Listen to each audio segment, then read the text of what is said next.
వాక్యములోనికి వెళుదాం, ప్రార్థించుకుందాం. పరిశుద్ధ ప్రేమ స్వరూపి మృత్యుంజయుడమైన దేవానికి స్తోత్రాలు. సిలువను సహించుకుని సిలువ మరణము పొందినంతగా విధేయత చూపి తండ్రి ఎదుట ఆయన తండ్రి చిత్తమును నెరవేర్చిన గొప్ప దేవానికి స్తోత్రాలు. మీ సిలువ శక్తితో ఆయన మమ్మల్ని తాగుతూ బలపరుస్తూ నీ రక్తం ద్వారా మమ్మల్ని కడుగుతూ పరిశుద్ధపరుస్తూ నీ సిలువ నీడలో మాకు గొప్ప ఆశ్రయమును కల్పించిన గొప్ప తండ్రి నీకు స్తోత్రములు. ఈ దినమున వచ్చిన ప్రతి ఆత్మను ప్రభుని చేతులకు అప్పగిస్తున్నాం. నీ దాసురాలైన నన్ను నీ బలమైన ఆత్మకార్యముతో నింపండి. మీ అభిషేకం మా మీద పొర్లి పారినట్లుగా వచ్చు ప్రతి మాట జీవజలములతో కూడిన మాటగా, సర్వశక్తిమంతుడైన దేవుని శక్తి కలిగిన మాటగా నీ బిడ్డల్లో పనిచేయనట్లుగా మీరే ఆత్మకార్యములు జరిగించమని యేసు నామములో ప్రార్థిస్తున్నాం మా పరలోకపు తండ్రి. ఆమేన్. హల్లెలూయా. దేవునికి స్తోత్రములు. మరి దినము అక్షరము ఏమిటంటే క్రీస్తు నిమిత్తము విశ్వాసులు అనుభవించవలసినది. ఆమేన్. హల్లెలూయా. క్రీస్తు నిమిత్తము, క్రీస్తు కొరకై విశ్వాసులు ఏమి అనుభవించాలి? ఆమేన్. హల్లెలూయా. ఏమేమి అనుభవించాలనేది కూడా మనం ఇప్పుడు తెలుసుకోబోతున్నాం. మొట్టమొదటిగా మనం గమనిస్తే మత్తయి సువార్త 5వ అధ్యాయము 10-11 వచనాలు చూద్దాం. నీతి నిమిత్తము హింసింపబడువారు ధన్యులు, పరలోక రాజ్యము వారిది. నా నిమిత్తము జనులు మిమ్మును నిందించి హింసించి మీ మీద అబద్ధముగా చెడ్డ మాటలెల్లా పలుకున్నప్పుడు మీరు ధన్యులు, సంతోషించి ఆనందించుడి. పరలోకమందు మీ ఫలము ఏమవుతుందంట? అధికమగును. ఆమేన్. హల్లెలూయా. దేవునికి స్తోత్రములు కలుగును గాక. నీతి నిమిత్తము హింసింపబడాలి. నీతి అనగా ఏమిటి?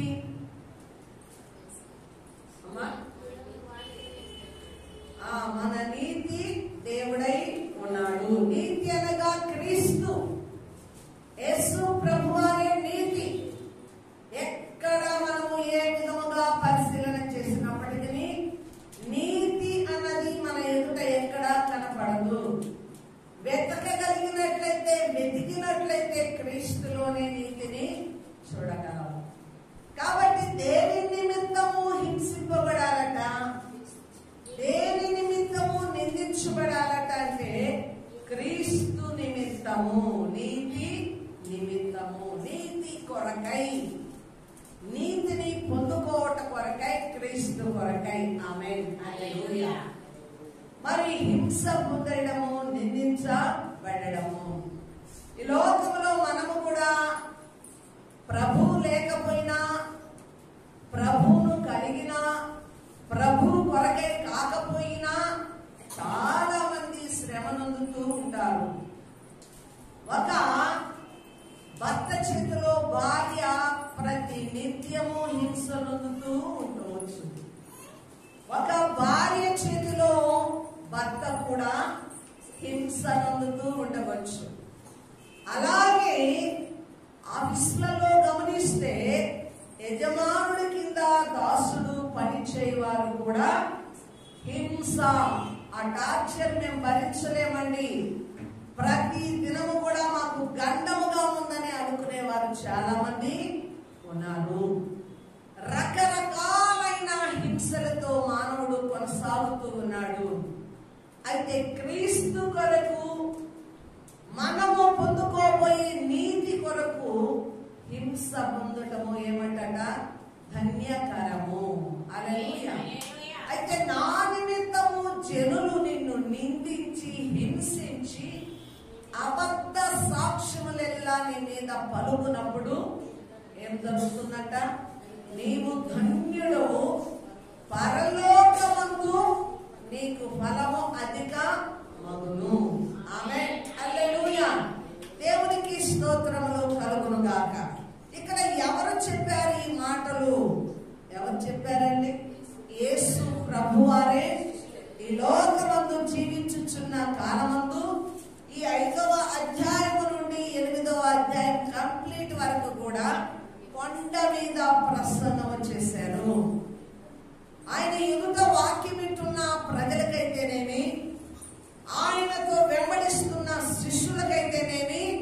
చెప్పుచున్న మాటలు.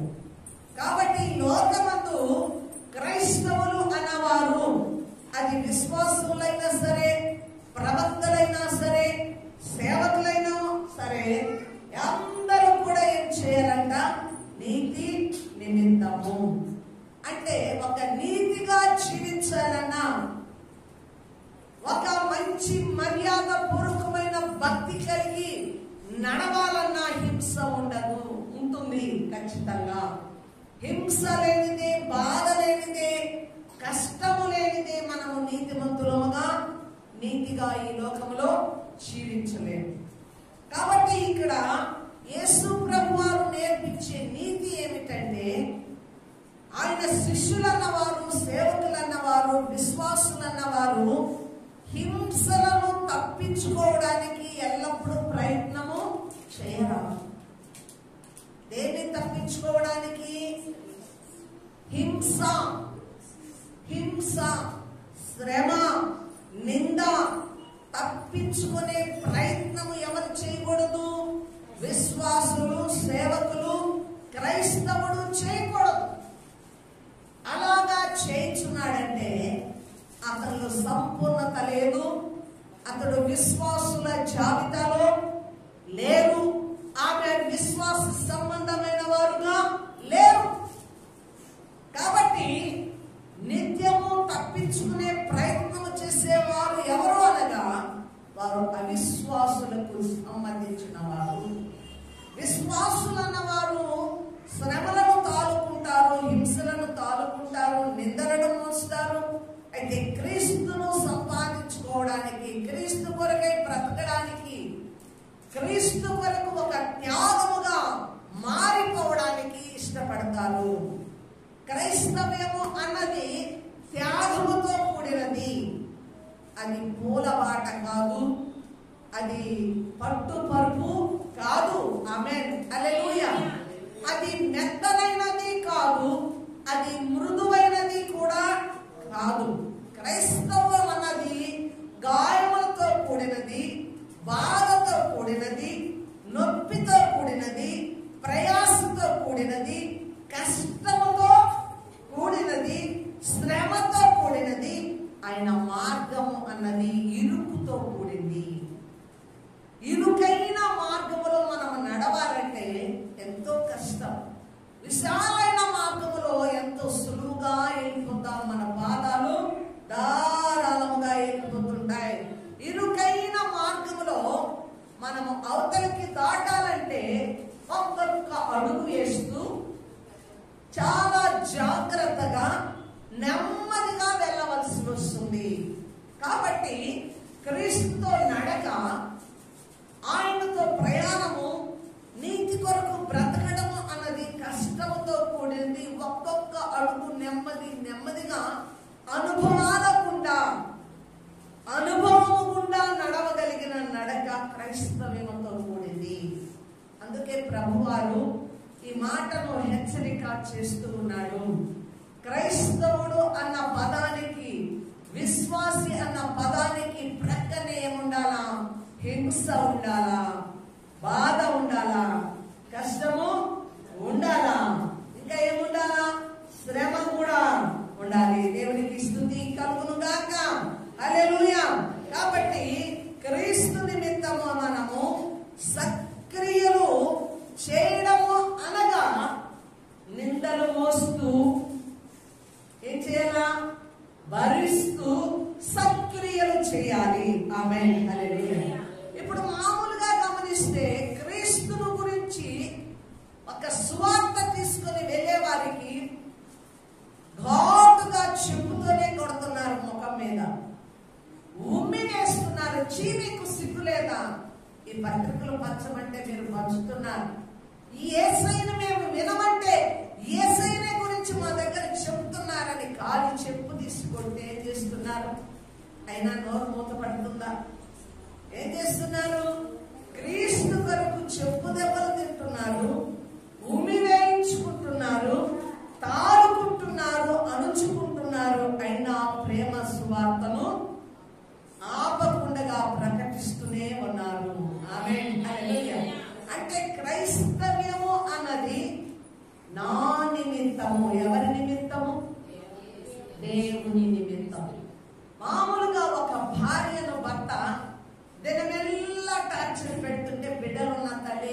ఏమంటారు చెప్పండి? తల్లులైన వారికి అందరికీ తెలుసు.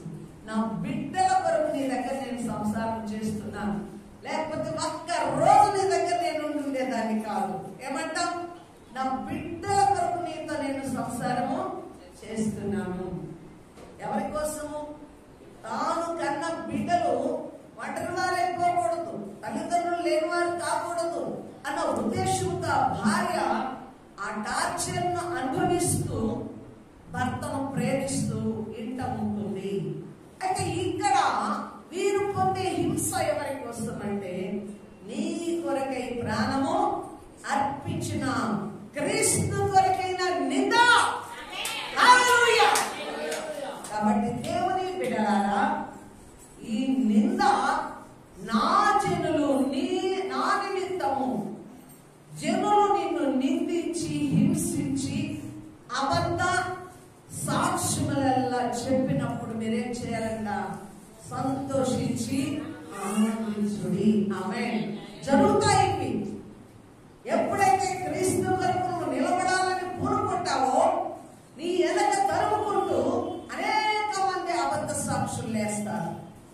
నీ మీద నిందలో మోపుతారు, చేయని కార్యాలు నీ మీద అంటగడతారు. సాతాను నిన్ను లోకంలో ఒక దోషిగా నిలబెట్టాలని ప్రయత్నం చేసి వారినందరినీ కూడా ఊకముడిగా నీ మీదకి ప్రయత్నం చేస్తుంది. ఎందుకంటే ఆ నిందలు భరించలేక, కష్టం భరించలేక, ఆ అవమానములు భరించలేక క్రీస్తునకు దూరం కావాలన్నది సాతాను యొక్క ఉద్దేశం. ఏం చేశాను నా యేసయ్య? యేసయ్య కొరకు నేను బ్రతుకుతుంటే ఇవేంటి? నేను ఎంతో పరిశుద్ధంగా ఉంటే, ఎంతో నీతిగా ఉంటే, ఎంతో న్యాయముగా ఉంటే, ఎంతో నేను ప్రజలకు అనుకూలముగా ఉంటే, అందరూ వేరుగా ఉన్నారు.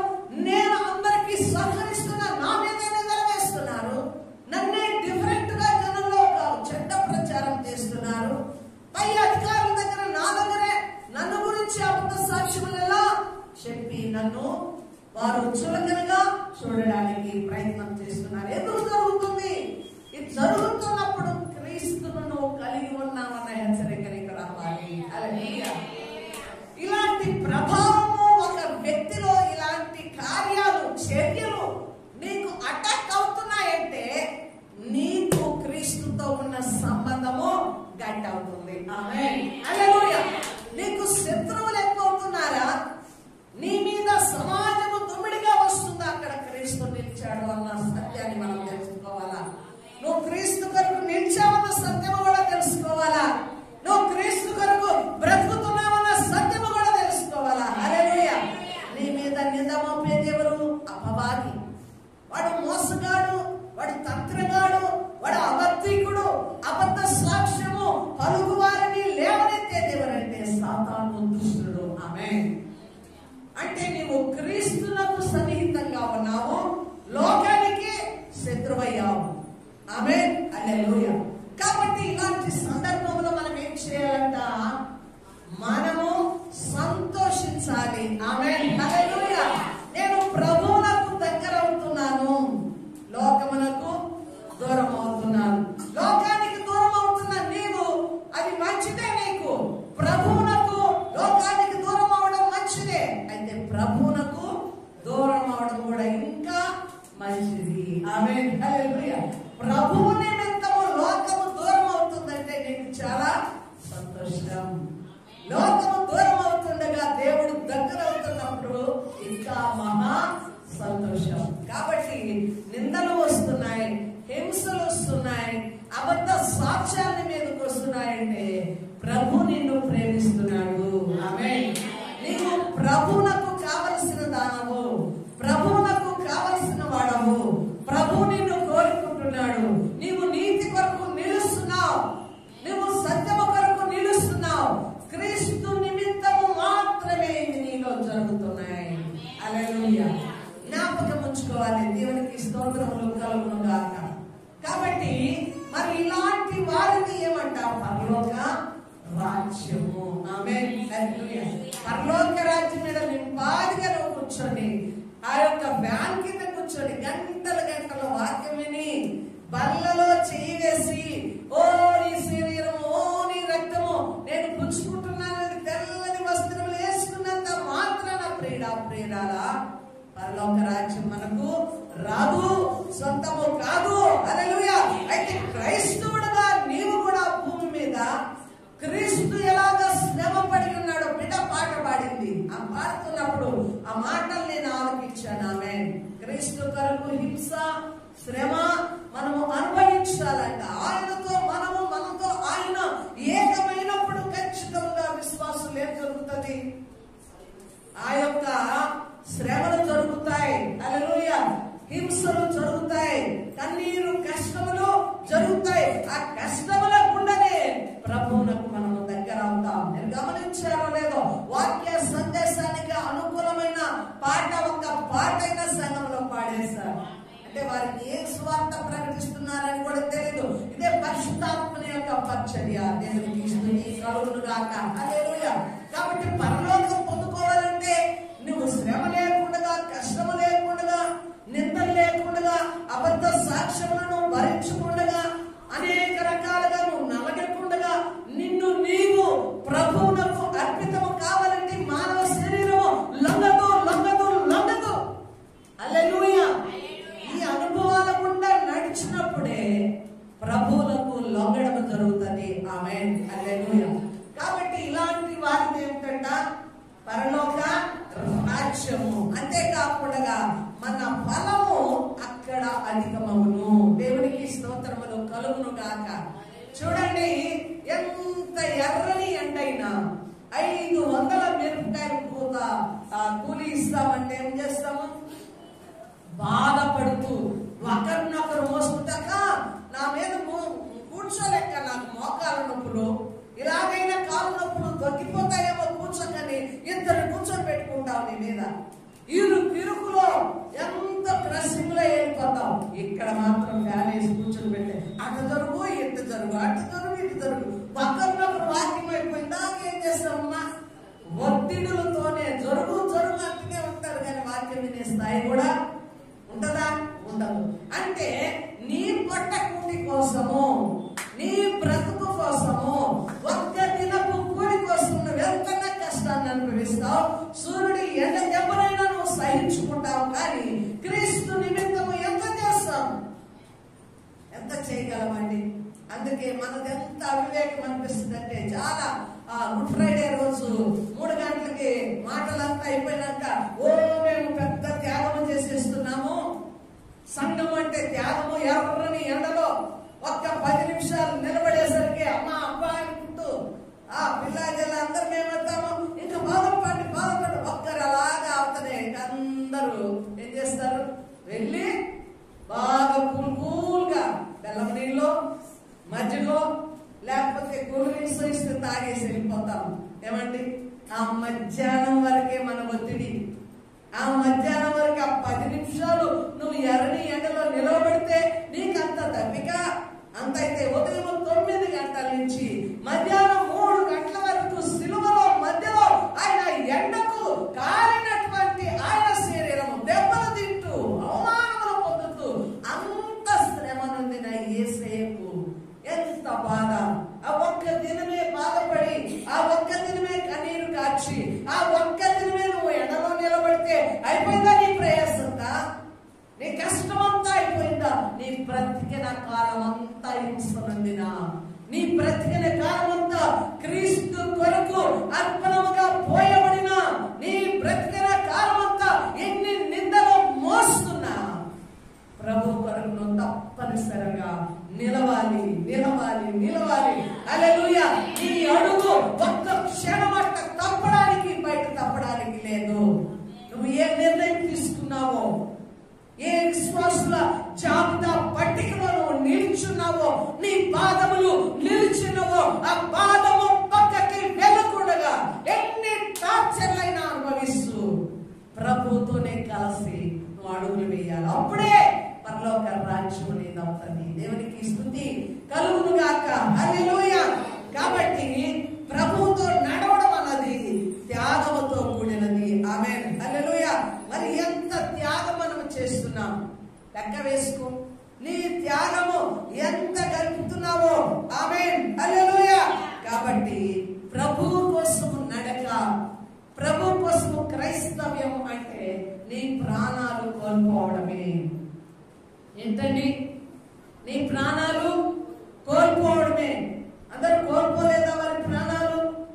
చాలా మంది మనకంటే ముందుగా ఉన్న భక్తులు, మనకంటే ముందుగా ఉన్న విశ్వాసులందరూ కూడా ప్రాణములు కోల్పోయారు. అపోస్తలులు, క్రీస్తు శిష్యులందరూ కూడా హత సాక్షులుగా మార్చబడ్డారు. ఆమేన్, హల్లెలూయా. ప్రభువా ఎప్పుడు మాకు న్యాయం చేస్తామని నేటికి కూడా వారు దేవుని యొక్క బలిపీఠం దగ్గర వారు వేడుకుంటూ ఉన్నారు. ఆమేన్, హల్లెలూయా. ఏమంటున్నాడు? ఇంకా భక్తుల సంఖ్య పూర్తి కావాలి. నా నిమిత్తము శ్రమనందు వారు, నా నిమిత్తము ప్రాణాలు కోల్పోవలసిన వారి లెక్క ఇంకా పూర్తి కాలేదు. ఆమేన్, హల్లెలూయా. ఎప్పుడు వస్తుంది త్యాగం అంటే? క్రీస్తును మనము సంపూర్ణముగా ప్రేమించినప్పుడే త్యాగం వస్తుంది. ప్రేమ లేనిది ఏమి జరగదు. ఒకవేళ నీ భర్తకు శరీరంలో ఒక పార్ట్ పోయింది, కిడ్నీ పోయిందనుకో, ఒక కిడ్నీ నీ నుండి నీ భర్తకి ఇవ్వాలి, నీ కుమారునికో ఇవ్వాలి. నీ బ్లడ్ కొంచెం నీ బిడ్డలకో నీ భర్తకో టచ్ ఎక్కించాలి. ప్రేమ లేనిది నీవు కిడ్నీ ఇస్తావా? ప్రేమ లేనిదే నీ కుమారుడు కొరకు నీ అవయవాన్ని ఇవ్వగలవా? ఇవ్వలే. అక్కడ ఏముండాలండి? మనుషుల మధ్య కూడా ప్రేమ ఉండాలి. అలాగే క్రీస్తు కొరకు త్యాగము అన్న మాట ఊరికే సరిపోదు. త్యాగము చేయడానికి ఏముండాలా? క్రీస్తును మనము ప్రేమించగలగాలి. దేవునికి స్తుతి కలుగును గాక. హల్లెలూయా.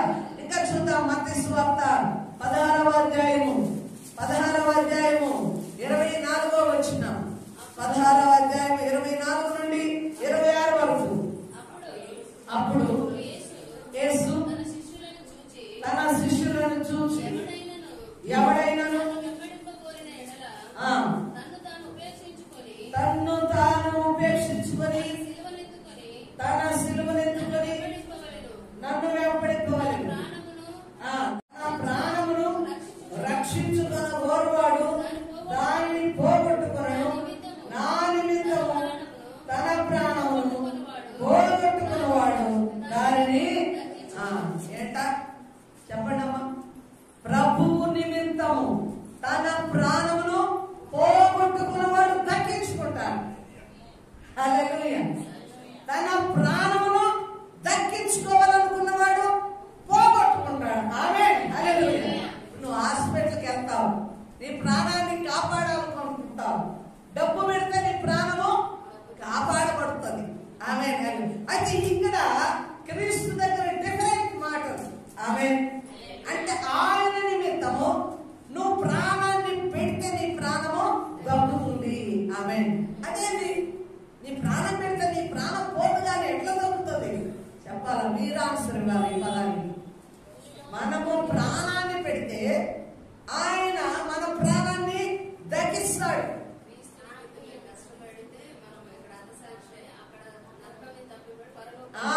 పరలోకంలోనికి చేరతాము. ఆమేన్, హల్లెలూయా. ఇక్కడ మన ప్రాణమును లెక్క చేయకూడదు. క్రీస్తు కొరకు మన ప్రాణమును అప్పగించితే మన ప్రాణాన్ని దేవుడు కాపాడుతాడు. హల్లెలూయా. అంటే నిత్య జీవాన్ని మనము పొందుకుంటాము. ఆమేన్, హల్లెలూయా. అందుకే క్రీస్తును వెంబడించేవాడు ఏమెత్తుకోవాలంట? తన సిలువను. ఆయన సిలువను కాదు. ఎవరి సిలువను? నీ సిలువను నీవే ఎత్తుకోవాలా. శిల అంటే ఏంటి? అవమానము, భారము, సిగ్గు, నింద, తృణీకారము, శ్రమ, ఇవన్నీ నీవుగా స్వతంత్రంగా స్వేచ్ఛగా ప్రభు కొరకు ఆ సిలువను ఎత్తుకొని ఆయన్ను వెంబడించాలి. ఆమేన్, హల్లెలూయా. క్రైస్తవ్యము శ్రమలతో కూడింది. రక్షణ పొందిన తర్వాత శ్రమలు అధికమవుతాయని చాలా మంది బాప్తిసం తీసుకోవడానికి కూడా ఇష్టపడరు. ఎందుకని? బాప్తిసం పొందుకున్న తర్వాత శ్రమలు వస్తాయట, శోధనలు వస్తాయట, పరీక్షలు వస్తాయట.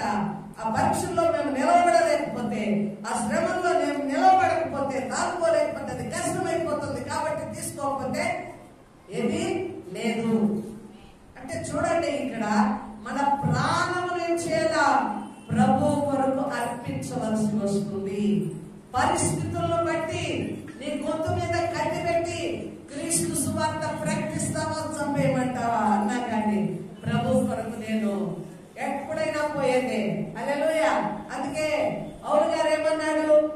బ్రతుకుట క్రీస్తే, చావైతే లాభము. ఆమేన్. హల్లెలూయా. ఎక్కడ కర్మ వస్తామో అక్కడ ప్రభునందుకు చేరుతాము. దేవునికి స్తోత్రములు కలుగును గాక. హల్లెలూయా.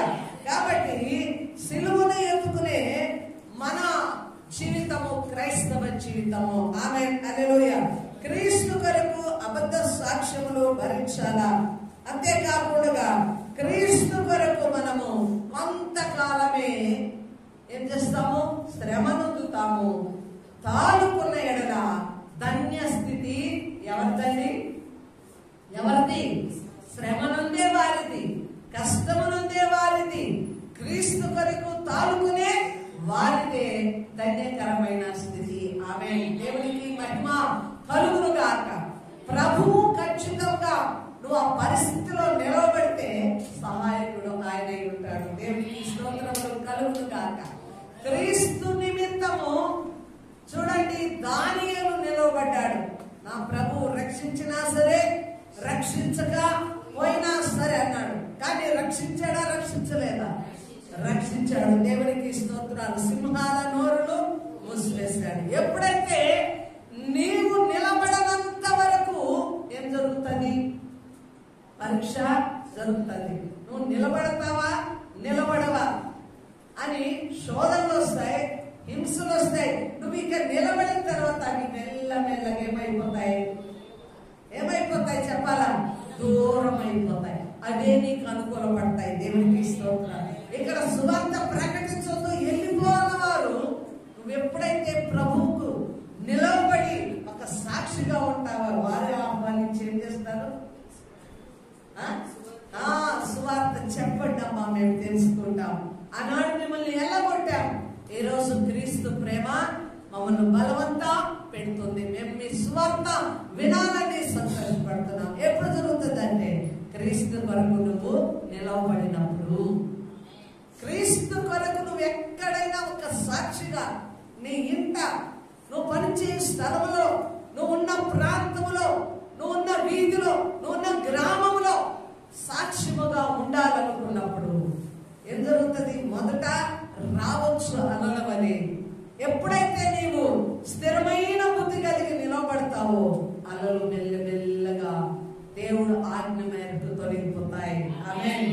సముద్రం మీద ప్రభు నడిచినంత రీతిగా శ్రమల గుండగా నీవు తేలికగా నడిచి వెళ్ళిపోతుంటావు. దేవునికి స్తుతి కలుగును గాక. హల్లెలూయా. ఈ పరిస్థితి చాలా మందికి తెలియదు, ఈ ఆలోచన కలుగదు. పరిస్థితులను బట్టి పారిపోవడమే జరుగుతుంది. కానీ పరిస్థితులలో నిలిస్తే అక్కడ జయమునిచ్చేదెవరు? పోరాడేదెవరు? దేవుడే. ఆమేన్. హల్లెలూయా. కాబట్టి ఇప్పుడు నువ్వు చేయవలసిన పని ఏమిటి? నిందలు వస్తున్నాయా? హింసలు వస్తున్నాయా? అబద్ధ సాక్ష్యములు వస్తున్నాయా? శ్రమలు వస్తున్నాయా? అయినా నువ్వు తీసుకున్న నిర్ణయం మీద నుండి ప్రక్కకు వెళ్ళవు. ఆమేన్. నువ్వు ఏ తీర్మానము కలిగి ఉన్నావో, ఏ యొక్క పరిస్థితిలో కమిట్మెంట్ అయి ఉన్నావో, దేవునితో సహవాసములో, ఒక సేవా తత్వములో నిలవడానికి, ఒక పరిశుద్ధతలో నిలవడానికి, ఒక విశ్వాస జీవితంలో నిలవడానికి నీ యొక్క తీర్మానం ఏ మాత్రము కూడా ఒక్క ఇంచ కూడా కదలడానికి వీల్లేదు. ఆమేన్. నువ్వు స్టాండ్ అయ్యి ఉండు, పరిస్థితులన్నీ దేవుడు అనుకూలపరుస్తాడు. ఆమేన్. హల్లెలూయా. ఈ రోజు నువ్వు తీసుకోవాల్సిందేంటి? స్టాండ్ కావడం. ఆమేన్. నిలబడిపోతే సమస్త ఆశీర్వాదములు నీ సొంతమైపోతాయి. సమస్త ఆటంకములు నీకు లొంగిపోతాయి. నీకు విరోధులే నీకు ఏమవుతారు? మిత్రులుగా మారిపోతారు. ఆమేన్. హల్లెలూయా. అందుకే దావీదు ఒక మాట అంటాడు, నా గిన్నె నిండి పొర్లుచున్నది. ఆ తర్వాత నా శత్రువు ఎదుట నీవు నాకు భోజనము. ఏంటది? గిన్నె నిండి పొర్లిపోతే శత్రువు దగ్గర భోజనమా? చెప్పండి. ఎప్పుడైతే క్రైస్తవ్యము పరిపూర్ణమవుతుందో, నిండుతనములోనికి వస్తుందో, శత్రువు నీకు పీట వేసి భోజనం పెడతాడు. ఆమేన్. యేసన్న గారి జీవితంలో మనం చూడగలం. ఒక ఆవిడ, ఒక విశ్వాసురాలు తన గృహంలోనికి భోజనానికి ఆహ్వానించిందని. అయ్యగారు బాగా సంతోషంతో వెళ్ళి భోజనం చేస్తున్నాడు. విశ్వాసురాలు ముచ్చటిస్తూ ఉంది. లోపల తాగిన భర్త వచ్చేసాడు. దూలుకుంటూ వచ్చి యేసన్న గారిని చూసి, ఏమే ఇదిగో ఆ దుర్భాషలాడే సేవకుని అన్నము తింటున్న అన్నములో ఉమ్మి వేశాడంట. తుప్పుమని ఉమ్మి వేసి, మీకు సిగ్గు లేదా? మీరు ఇక్కడ కూర్చొని భోజనము చేస్తున్నారు. మీరు భోజనం కొరకేనా మీరు సేవ చేసేదని నీచమైన స్థితిలో ఉమ్మి వేస్తే అయ్యగారు స్తోత్రం చెల్లించుకుంటూ భోజనం తింటున్నాడు. మరలా ఈయనకి ఎక్కువ కోపం వచ్చేసింది. ఉమ్మి వేస్తేనన్నా విడిచిపెట్టి వెళ్ళిపోతాడేమో అని అనుకున్నాడు. కానీ ఉమ్మి వేస్తే ఇంకా తింటూ ఉంటే ఏం జరుగుతుంది చెప్పండి? ఇప్పుడు నేను ఖచ్చితంగా మందిరానికి పోతానని బైబిల్ తీసుకుని బయటకు వస్తాను. తాగుబోతు భర్త నిన్ను చుట్టుపట్టి లోపల ఏడికి నువ్వు మందిరానికి పోయేది అంటాడు. మరలా నువ్వు బైబిల్ తీసుకొని బయటకు వస్తే కోపం రెట్టింపు అవుద్దా తగ్గుద్దా? ఇతనికి కూడా అదే జరిగింది. ఉమ్మి వేస్తే తింటున్నాడు, సిగ్గు లేదని మరలా ఉమ్మేశాడట. మరలా దేవుని స్తుతించుకుంటూ తిన్నాడు. 3 మారులు అలాగా ముమ్మారు ఉమ్మి వేసిన దాసుడు మరలా కొద్ది దినాలకి 3 బస్తాల బియ్యం తీసుకొని వచ్చి మందిరంలో వేశాడట. అప్పుడు యేసన్న గారు అనుకున్నాడంట, ఇంకా 6 మారులు ఉమ్మి వేస్తుంటే 6 బస్తాల బియ్యము వచ్చింది. ఆమేన్. అంటే చూడండి, మనము ఎప్పుడైతే పరిపూర్ణత్వంలో ఓర్చుకుంటామో తాళుకుంటామో నీ శత్రువు ఖచ్చితంగా లొంగి నీకు పీట వేసి నీకు ఆహారము సిద్ధపరుస్తుంది. అంటే మన గిన్నె నిండి పొరలనంత వరకు మన అడుగు స్థిరపరచబడదు. క్రీస్తులో నిలవలేము. కొన్నాళ్ళు ఇటు కొన్నాళ్ళు అటు. ఒకరోజు పూర్ణము ఉంటాము, ఒకరోజు బుస్సున గాలి తొలగిపోయిన బెలూన్లాగా అయిపోతాం. ఎప్పుడు ప్రభువుతో ఒక ఖచ్చితమైన నిర్ణయంలోనికి స్టాండ్ అయి ధైర్యముగా నిలబడతామంటే మన గిన్నె ఆన్సర్ ఇవ్వాలి. మీరు నిండి పొర్లి పారాలి. హల్లెలూయా. ఆ పరిస్థితిలోనికి నువ్వు రావాలి. నీ గిన్నె నిండి పొర్లి పారుతున్నప్పుడు ఎక్కడ నీకు శత్రువు ఉందో, ఎక్కడ నీకు ఆటంకం కలుగుతుందో అక్కడే నీకు విందు భోజనము దేవుడు సిద్ధపరుస్తాడు. అంటే మార్గము సరళము. ఓకే. ఇక నిన్ను నిందించువాడు ఉండడు.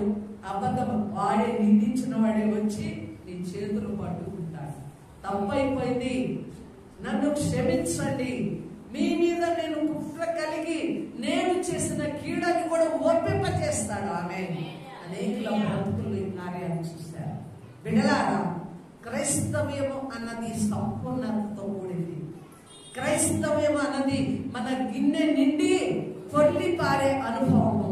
పొర్లి పారే అనుభవంలో ఉన్నప్పుడు ఖచ్చితంగా నీవు దేవుడిచ్చే వనరులు, దేవుడిచ్చే శక్తి, సామర్థ్యము, ధైర్యము, ఆ గర్స్ సంపాదించుకొని ఇక వెనుకకు మల్లని అడుగులు ముందుకు సాగుటకు కృప చూపే కార్యం జరుగుతుంది. ఆమేన్. హల్లెలూయా, హల్లెలూయా. కాబట్టి ఇంకా మనము చూద్దాం. హెబ్రీయులకు రాసిన పత్రిక 10వ అధ్యాయం 32 నుండి చదువుదాం. 32 నుండి 39 వరకు చదువుతాం. మొదట 32వ వచనం చదువుతాం. వెలిగింపబడిన మీదట శ్రమలతో కూడిన గొప్ప పోరాటము సహించిన పూర్వపు దినములు జ్ఞాపకము తెచ్చుకొనుడి. ఒక విధముగా చూస్తే మీరు నిందలను బాధలను అనుభవించుట చేత 10 మందిలో ఆరడి పడితిరి. మరియు ఒక విధముగా చూచితే వాటిని అనుభవించిన వారిలో పాలివారైతిరి. ఆమేన్. హల్లెలూయా. ఒక్కొక్క మాట వండర్ఫుల్ మాట. హల్లెలూయా. మన జీవితాలలో ప్రభువులో ఇమిడ్చే మాటలు. ఈ మాటలు గమనించండి. అయితే మీరు వెలిగింపబడిన మీదట. ఎప్పుడంట? వెలిగింపబడిన మీదటంటే పూర్వము చీకట్లో ఉన్నాం. ఇప్పుడు క్రీస్తును నమ్ముకొని క్రీస్తు కొరకు నిలుచుటే వెలిగింపబడుట.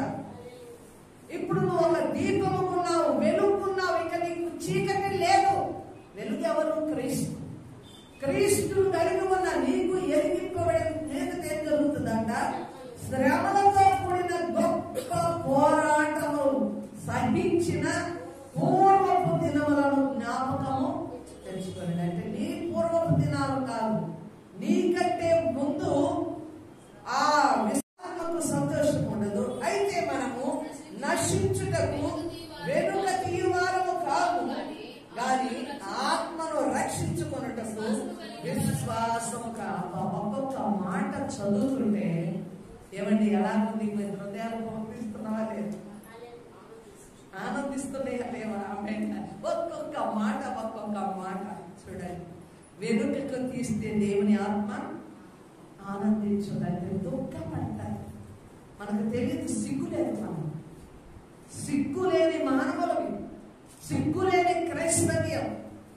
రక్షింపబడి ప్రభువులో వెలుగుతుండవలసిన మనం వెనకడిగేసి దొంగచాటుకుంటాం, ప్రభువును నోగుసులాడిస్తాం. ఆయన ఎరగలేదులే, నేను వెనక మళ్ళీ ఆయనకి ఏం తెలుసు, ఆయనకి తెలియదులే